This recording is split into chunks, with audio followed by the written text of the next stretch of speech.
নমস্কার বন্ধুরা, মালবিকার হেসেলে আপনাদের সকলকে স্বাগত।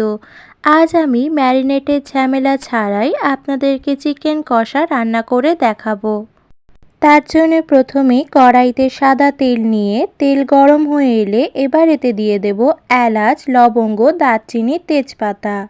এবার এতে বড় সাইজের একটা পেঁয়াজকে কুচি করে দিয়ে দিলাম। পেঁয়াজটা হালকা বাদামি হয়ে এলে এবার এতে দিয়ে দিলাম একটা টমেটো কুচি। এবার দিচ্ছি স্বাদমতো লবণ।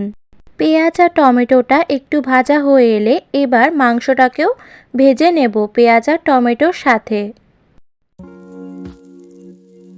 মাংসটা অল্প ভাজা হয়ে এলে এবার এতে একটা পেঁয়াজ এবং 4-5 কোয়া রসুন একসঙ্গে বেটে দিয়ে দিলাম।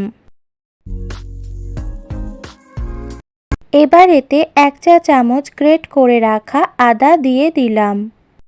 এবার 2 মিনিট পরে দিচ্ছি 1 চা চামচ ধনে গুঁড়ো, 1 চা চামচ জিরে গুঁড়ো, 1 চা চামচ শুকনো লঙ্কার গুঁড়ো, 1 চা চামচ হলুদ গুঁড়ো আর 2 চামচ টক দই।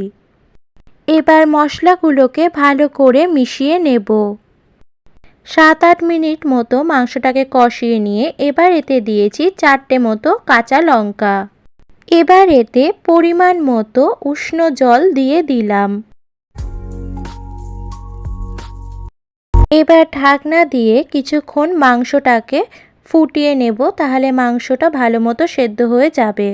8-10 মিনিট মতো ফুটিয়ে নেওয়ার পর এবার এতে দিয়ে দেব গরম মশলা।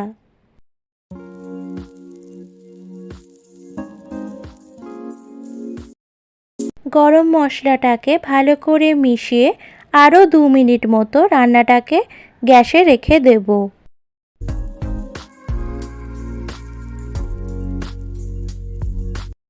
রান্নাটা কিন্তু একদম হয়ে এসেছে। এবার নামিয়ে নেব। রুটি বা ভাতের সঙ্গে খেতে কিন্তু দারুণ লাগবে।